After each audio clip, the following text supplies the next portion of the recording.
कन्या राशि वाले बंधु, आप सभी का बहुत बहुत स्वागत है। हृदय से अभिनंदन करते हैं कन्या मंथन भिंड यूट्यूब चैनल में। तो कन्या राशि वालों, जरा ध्यान से सुनिए। राहु का राशि परिवर्तन हो चुका है।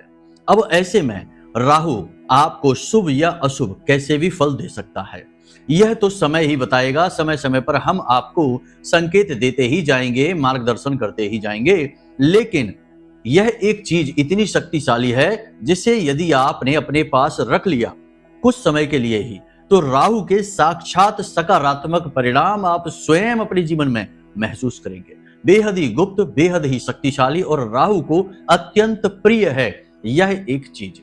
याद रखना कि राहु एक मायावी ग्रह है और इस ग्रह से बच पाना लगभग नामुमकिन है।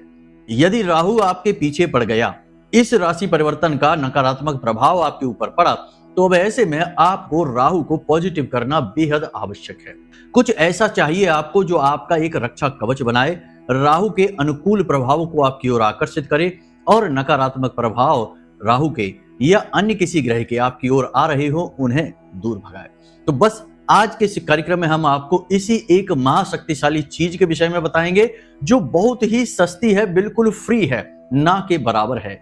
लेकिन इसमें थोड़ा सा आपका ही प्रयास लगेगा और कुछ नियम और कुछ विशेष विधि विधान रहेंगे, जिसके आधार पर जब आप इस एक चीज को बनाकर तैयार कर लेंगे और इसे एक विशेष नियम के अनुसार अपने पास रखना शुरू कर देंगे, तो इसका साक्षात प्रमाण यानी कि बहुत ही अधिक पॉजिटिव ऊर्जा राहु की आपको तुरंत उसी दिन से महसूस होनी शुरू हो जाएगी जिस दिन से आप इस एक चीज को अपने पास रखना शुरू करेंगे। जी हाँ बंधुओं, कहने का मतलब यह हुआ कि राहु आपको खुद माला माल बनाएगा, खुद करोड़पति बनाएगा, आपके शत्रुओं का नाश करेगा और आपके आसपास जितनी भी नकारात्मकता है, किसी भी प्रकार की परेशानी हो, उन्हें खुद आगे बढ़कर दूर करेगा। याद रखना कि ज्योतिष की यह कहावत यूं ही नहीं है कि जिसको राहु तारे उसे फिर कोई ना मारे। तो बस आपके लिए यह कहावत चरितार्थ होने वाली है, इसके लिए आपको इस कार्यक्रम को अंत तक देखना है, वरना सब कुछ व्यर्थ है। और हम कह सकते हैं कि यदि आपने इस कार्यक्रम को बीच में ही छोड़ दिया और इस श्रेष्ठतम महान ज्ञान को नहीं लिया और इसे अपने जीवन में नहीं उतारा, तो निश्चित तौर पर राहु का आपके ऊपर भयंकर दुष्प्रभाव पड़ना शुरू हो चुका है। तभी तो आपने इतना ज्ञानवर्धक और जीवन को बदल देने वाला ज्ञान लेने से ही अस्वीकार कर दिया। अब अस्वीकरण का यह भाव ही दिखा देता है कि राहु आपके लिए शुभ है या अशुभ है। तो बंधुओं, ऐसा भूल कर भी नहीं करना है। ऐसे कार्यक्रम रोज रोज नहीं मिलते हैं। बहुत ही मेहनत से, बहुत ही सृजन के साथ हम इस तरह के कार्यक्रम आपके लिए बनाते हैं। साथ ही महामाई से भी निवेदन करते हैं और उनकी अनुभूतियां लेकर आते हैं जो आपके लिए श्रेष्ठ मार्गदर्शन का कार्य करती हैं।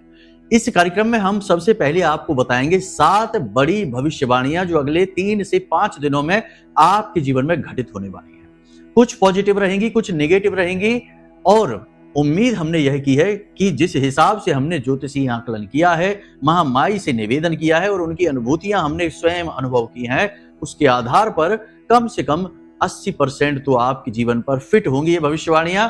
फिर भी यदि ना हो तो जो नहीं हो रही है वो किसी अन्य भाई बंधु के लिए है, आपके लिए जो है आप उसे ले लेना और उसके अनुसार हम आपको समाधान और मार्गदर्शन भी देते चलेंगे। कहने का मतलब यह है कि यह जो कार्यक्रम है यह स्टेप बाय स्टेप एक गाइड है। बस इसे आपको अपने जीवन में स्वीकार कर लेना है और जैसा बता रहे हैं बिल्कुल वैसे ही अपने कदमों को बढ़ाना है और फिर देखिए कि कैसे सफलता आपके कदम चूमती है और तकलीफें आपके जीवन से चुन चुन कर बाहर निकल जाती हैं। महामाई की कृपा और आशीर्वाद से यह कार्यक्रम आप तक पहुंचा है, तो इस कार्यक्रम में बताई किसी भी बात को ना तो हल्के में लेना और ना ही नजरअंदाज करना, वरना यह आपकी बहुत बड़ी भूल हो जाएगी इस विशेष समय और काल में, जबकि राहु अपना राशि परिवर्तन कर चुके हैं और अब पूरी शक्ति के साथ आपके जीवन में इनका प्रभाव दिखाई देना शुरू होने वाला है कुछ समय के बाद, लगभग 6 से 7 दिनों के बाद। इतने में यदि आप ये काम कर लेंगे जो हम आपको बताने जा रहे हैं, तो आपका उद्धार निश्चित है। तो उम्मीद करते हैं कि आप हमारी सारी बातें समझ चुके हैं। अब कार्यक्रम में अंत तक अवश्य ठहरेंगे। तो चलिए महामाई को याद करते हुए, जयकारा लगाते हुए कमेंट बॉक्स में लिख डालिए, जय मां भद्रकाली कृपा करो। महामाई आपके ऊपर निश्चित कृपा करेंगी और उन्होंने कृपा कर ही दी है, तभी यह कार्यक्रम आप तक पहुंचा है। साथ ही साथ लिख डालना कि मैं भी माई के परिवार का हिस्सा हूं। ऐसा करने से हमें बहुत अच्छा लगेगा और हमारी मेहनत सफल होती हमें दिखाई देगी। तो चलिए बंधुओं, अपने मूल विषय को शुरू करते हैं। प्यारे मित्रों, हमारे अत्यंत प्रिय और परम पूज्य अमिताचार्य जी के पास मां बगलामुखी और मां भद्रकाली की साधनाओं का वर्षों का अनुभव है और माता रानी की इनके ऊपर पूर्ण कृपा और सिद्धि है। आचार्य जी ने अपने सटीक कुंडली विश्लेषण और श्रेष्ठतम उपायों के माध्यम से हजारों लोगों के जीवन को खुशियों से भरा है। आचार्य जी का कुंडली विश्लेषण और उपाय करवाने का तरीका इतना अद्भुत है कि जीवन के हर एक दुख और कष्ट का कारण जड़ से ही समाप्त हो जाता है। फिर समस्या चाहे जैसी भी हो, कर्जा बहुत बढ़ गया हो, व्यापार चल नहीं रहा हो, बीमारियों में आप बर्बाद हो चुके हो, रिश्तों में प्रेम समाप्त हो चुका हो, या फिर नौकरी ही ना मिल रही हो, विवाह में देरी होती हो, कैसी भी समस्या हो, इन समस्याओं का कारण क्या है, कौन सी महादशा परेशान कर रही है, कौन सा दोष लगा हुआ है, सब कुछ आचार्य जी इतना सटीक बताते हैं कि वर्षों वर्ष के दुख कुछ ही दिनों में समाप्त हो जाते हैं। अगर आपके जीवन में भी कोई ऐसी संकट की घड़ी है तो यही सही समय है जब आप पूज्य आचार्य जी के हाथों से अपनी कुंडली का विश्लेषण करवाएं और वर्षों से चल रहे दुखों और संकटों के इस चक्र से बाहर निकल जाए। प्यारे मित्रों, अभी वीडियो में दिए गए नंबरों पर फोन करिए और अपनी कुंडली का श्रेष्ठतम आकलन करवा डालिए। जिंदगी बदलने का ये सबसे बड़ा मौका हाथ से मत जाने दीजिएगा। जय माई की, महामाई आपका कल्याण करे। सबसे पहले बात करेंगे 7 बड़ी भविष्यवाणियां जो आपके आने वाले 3 से 5 या 6 दिन के अंतर्गत घटित होने वाली हैं। सबसे पहली भविष्यवाणी रहेगी कि आपको किसी प्रकार की यात्रा पर जाना पड़ सकता है। बहुत अधिक चांस इस बात के हैं कि आपको यह व्यापारिक यात्रा रहेगी, यानी आपके कामकाज से जुड़ी हुई यात्रा हो सकती है। छोटी या बड़ी किसी भी प्रकार की यात्रा होगी। इस यात्रा में आपको कुछ विशेष लाभ भी प्राप्त हो सकते हैं, लेकिन यह यात्रा बहुत थकाऊ होगी और आप इस यात्रा में बीमार भी हो सकते हैं। तो थोड़ा स्वास्थ्य के लिए सतर्क रहें, सावधानी रखें और यात्रा में आप अपने काम और अपनी सेहत दोनों का एक सही संतुलन बनाकर चलें तो यह फलदायी रहेगी। दूसरी भविष्यवाणी यह रहेगी बंधुओं कि अगले 3 से 5 दिनों में आपके कार्यस्थल पर काम का दबाव बढ़ जाएगा और आपको नई जिम्मेदारियां प्राप्त होंगी। ये नई जिम्मेदारियां वैसे तो अच्छी हैं, आपके करियर के लिहाज से अच्छी हैं और आपके कार्यस्थल पर रुतबा और आपका वर्चस्व बनाएंगे, लेकिन इनके चक्कर में आपकी मेहनत बहुत अधिक हो जाएगी, तनाव की स्थिति उत्पन्न होगी जिससे आप बीमार हो सकते हैं, थकावट हो सकती है, आपकी भाषा शैली खराब हो सकती है। तो ये बहुत खराब होगा। आपको अपनी भाषा शैली पर पूर्ण नियंत्रण रखने की आवश्यकता रहेगी। नकारात्मकता को जीवन में नहीं आने देना है। हालांकि कार्यस्थल पर आपका प्रदर्शन बहुत अच्छा रहेगा, लोग आपसे प्रभावित रहेंगे, उच्च अधिकारी आपसे प्रभावित रहेंगे और आपके विरोधी सक्रिय तो रहेंगे लेकिन आपका कुछ बिगाड़ नहीं पाएंगे। इन सब अच्छाइयों के बावजूद भी आपके मन में असंतोष रहेगा, कुछ कमी सी आपको महसूस होगी, मन आपका खराब रहेगा। अगली भविष्यवाणी यह रहेगी कि यह आपके मन को प्रभावित करेगा। राहु का जो राशि परिवर्तन है, कहीं ना कहीं आपके मन में किसी प्रकार का कंफ्यूजन, किसी प्रकार का अंधकार, किसी प्रकार की नकारात्मकता, कुछ कमी सी आपको महसूस होगी और कहीं ना कहीं मन में कुंठा का भाव आपके रहेगा। इसी बात को लेकर आप लगातार टेंशन, तनाव की स्थिति में बने रहेंगे। इसी के साथ साथ अगली भविष्यवाणी यह रहेगी कि आपका धर्म के प्रति रुझान बढ़ेगा। कोई एक व्यक्ति, कोई धर्म गुरु या फिर अध्यात्म से जुड़ा व्यक्ति जिससे आपकी मुलाकात होगी, या आपके गुरु या कोई ऐसे सज्जन व्यक्ति आपके घर में आ सकते हैं जो धर्म से जुड़े होंगे, पूजा पाठ से जुड़े होंगे, जिनसे मिलने के बाद आपको काफी शांति का एहसास होगा, मन आपका शांत होगा, शुद्ध होगा, आपका खुद का भी मन पूजा पाठ में, भगवान की भक्ति में लग सकता है, धर्म की ओर आप आकर्षित हो सकते हैं। एक बात यहाँ पर हम आपको बता दें कि गुरु इस समय अतिचारी हो चुके हैं और इनका प्रभाव आपके ऊपर स्पष्ट दिखाई देगा। हालांकि मन में उथल पुथल, काम का तनाव, दबाव, थकान अवश्य रहेगी, लेकिन इन सब के बावजूद भी आप धर्म के प्रति अपना रुझान दिखाएंगे, अच्छे कार्य करेंगे, कुछ दान धर्म आप कर सकते हैं, कुछ न कुछ धर्म से जुड़ी गतिविधियों से जुड़ सकते हैं और बड़े बुजुर्गों का सम्मान करेंगे और सलाह मशवरा भी करेंगे। इसी के साथ साथ अगली भविष्यवाणी यह रहेगी कि पैतृक संपत्ति या फिर बिजनेस में जो पार्टनरशिप है उसे लेकर थोड़ा सा तनाव बन सकता है, बंटवारे की स्थिति भी उत्पन्न हो सकती है, या फिर किसी प्रकार की ऐसी कोई बात आपको पता चलेगी जो आपको अच्छी नहीं लगेगी, यानी कि आपके बिजनेस पार्टनर के साथ थोड़ा बहुत तनातनी हो सकती है, नकारात्मकता हो सकती है, परिवार में हिस्से को बंटवारे को लेकर बातें चल सकती हैं। इसी के साथ साथ जीवन साथी के साथ और प्रेमी के साथ भी तनाव की स्थिति बन सकती है। इससे आपके रिश्तों में थोड़ी सी खटास आएगी और आपको अच्छा कम लगेगा। एक बात यहाँ पर हम आपको बता दें कि आपके घर के किसी बड़े बुजुर्ग की सेहत से आप परेशान रहेंगे, उनकी सेहत को लेकर आप थोड़े से चिंतित नजर आएंगे और हो सकता है कि उनकी सेहत को लेकर आपको कुछ खर्चा भी करना पड़े, इलाज वगैरह में पैसा भी आपका खर्च हो सकता है। मानसिक चिंता कहीं ना कहीं उनको लेकर आपको बनी ही रहेगी। यहाँ पर हम आपको एक बात बता दें कि लापरवाही आपको बिल्कुल भी नहीं दिखानी है। कहीं से फिसलने, गिरने या चोट लगने का भी योग कुछ हद तक बन रहा है। साथ ही आपके हाथों से कुछ चीज फिसलने, गिरने, टूटने का भी, खास तौर से इलेक्ट्रॉनिक सामान का खराब होने का योग बन रहा है।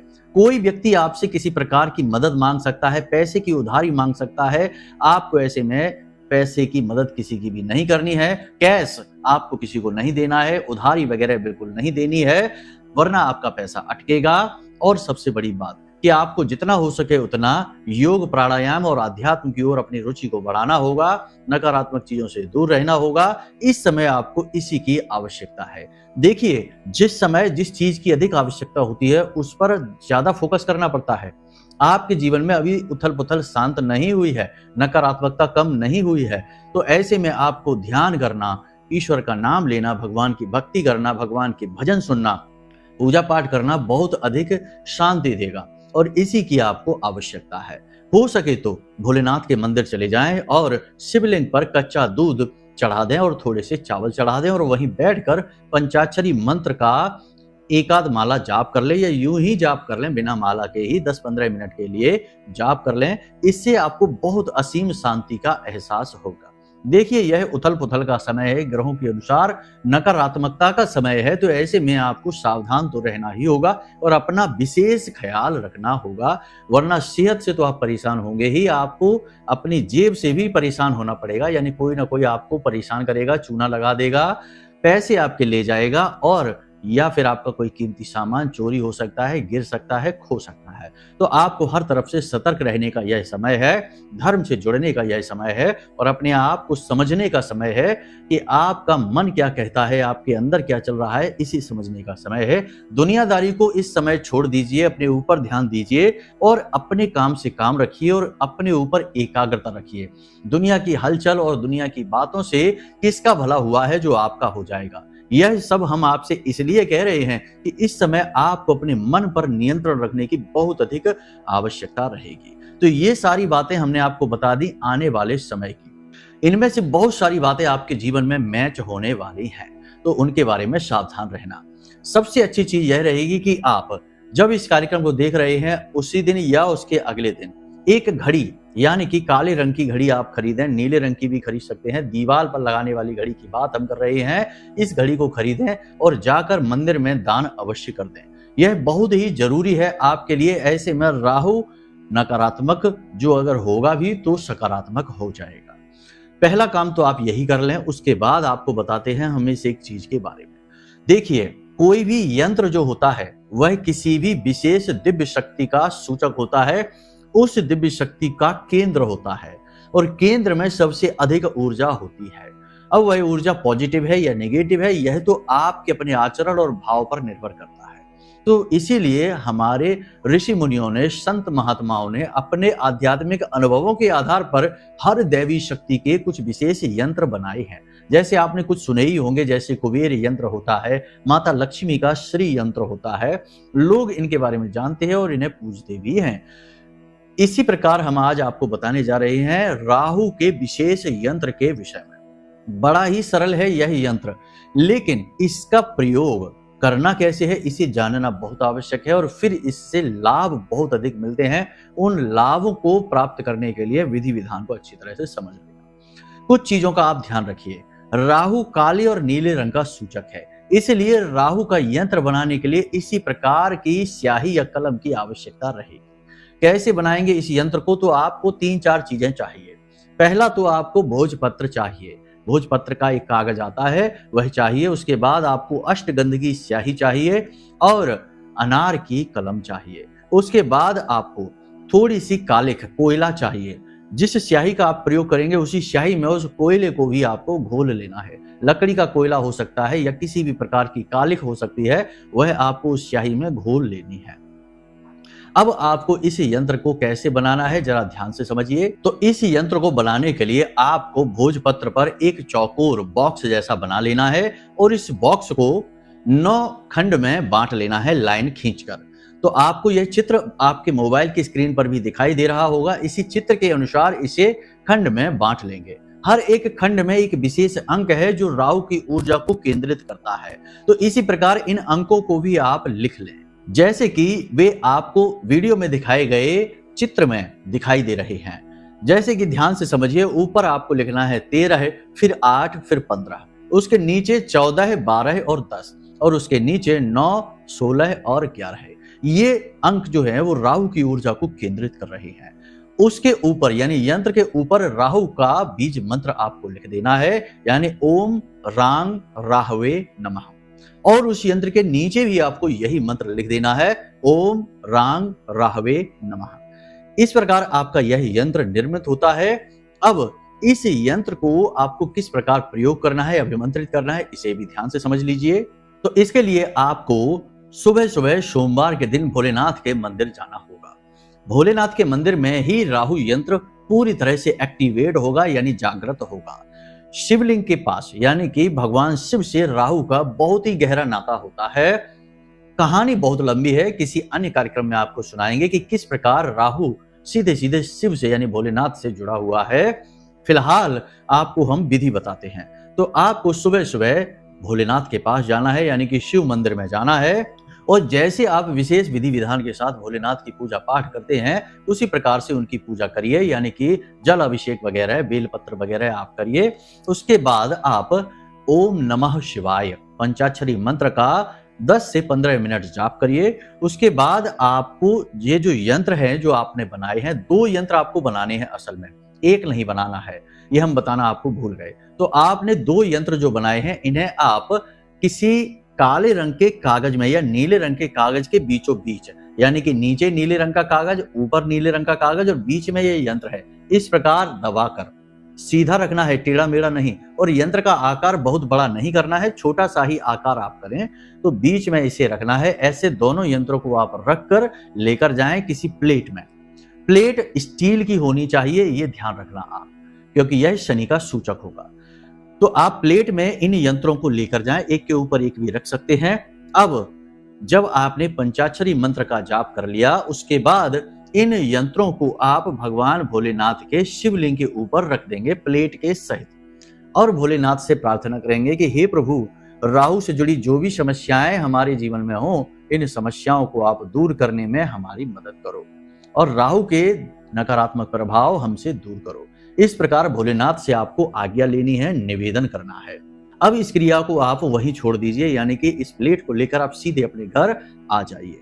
अब अपने घर में आकर आपको एक चौकी सजानी है। उस चौकी पर आपको इस प्लेट को रखना है और इस प्लेट को रखने के बाद आपको गाय को घी का एक दीपक जलाना है। गाय के घी का दीपक जलाने के बाद आपको राहु का बीज मंत्र ओम रांग राहवे नमः, इस मंत्र का आपको 10 से 15 मिनट लगातार जाप करना है, बस और कुछ भी नहीं। उसके बाद जब आपका जाप समाप्त हो जाए, मन ही मन जाप आप कर सकते हैं, तो फिर हाथ जोड़कर आपको राहु से निवेदन करना है कि हे राहु देव, हम आपका यह यंत्र बड़े भाव के साथ भोलेनाथ से आज्ञा लेकर अपने जीवन में लेकर आए हैं। आप हमारे ऊपर विशेष कृपा बनाना और हमें किसी भी प्रकार के कष्ट और तकलीफों से बचाना। हम आपकी शरण में हैं। जी हाँ, भोलेनाथ से आपने आज्ञा ली है। याद रखना कि भोलेनाथ राहु के प्राण रक्षक हैं, इसलिए राहु भोलेनाथ की बात कभी काट ही नहीं सकता है। तो आपको इस प्रकार राहु से निवेदन करना है और फिर इस यंत्र को अपने पूजा घर में भोलेनाथ के चरणों के नीचे रख देना है, यानी कि भगवान शिव की जो फोटो होगी या शिवलिंग होगा उधर को सबसे नीचे रख देना है, नीले कागजों के बीच में ही। दूसरे यंत्र को आपको फोल्ड कर लेना है और फोल्ड करके उसे अपनी जेब में रख लेना है। जब भी आप अपने कामकाज से घर से बाहर निकलें तो इस यंत्र को अपनी जेब में रखें। शर्ट की जेब में रखेंगे तो सर्वोत्तम रहेगा। चमड़े का पर्स वगैरह है तो उसमें इसे स्पर्श ना कराएं, क्योंकि यह पवित्र वस्तु बन चुका है। अपने पैंट की पीछे की जेब में या पैंट की जेब में ना रखें, पर्स में रखें, लेकिन पर्स कपड़े का होना चाहिए, या अपनी शर्ट की जेब में रखें, सर्वोत्तम है। इस यंत्र को रखकर आप घर से बाहर निकलिए। आपको कोई मंत्रोच्चारण नहीं करना, कुछ भी नहीं करना है, और आप देखेंगे कि कैसे आपके बिगड़े हुए काम भी बनते चले जा रहे हैं। जहां जहां आपकी बात बन नहीं पा रही थी, लाख प्रयासों के बाद भी आपको कामयाबी नहीं मिल पा रही थी, वहां अचानक से एक कामयाबी मिलनी शुरू हो जाएंगे। आपके शत्रु तो आपके सामने परास्त ही हो जाएंगे, घुटनों पर बैठ जाएंगे, आपका कोई तोड़ ही नहीं होगा। दिन दूनी रात चौगनी तरक्की आप करेंगे। यह यंत्र पूर्ण रूप से शास्त्रीय पद्धति से बना हुआ है, इसलिए इस यंत्र का बहुत अधिक महत्व है। जब आप अपने काम से वापस आए तो इस यंत्र को पुनः अपनी जेब से निकालकर थोड़ा शुद्ध होने के बाद अपने पूजा घर में भोलेनाथ के चरणों के पास रख दें। अगले दिन जब आप जाएं तो फिर से इसे उठाकर अपनी जेब में रख लें। बस इसी क्रिया को लगातार दोहराते रहें। जब आप इस यंत्र को जेब में रखे हुए हों तो उल्टे सीधे हाथों से इसे बार बार स्पर्श नहीं करना है, इसके बारे में किसी को नहीं बताना है, बेहद गुप्त रखना है इसे। और जब आप यह यंत्र आपकी जेब में हो, आपके पास हो, तो आपको शमशान घाट नहीं जाना है और किसी भी व्यक्ति से, ऐसे वैसे व्यक्ति से, नकारात्मक व्यक्ति से स्पर्श नहीं करना है, दूर रहना है आपको।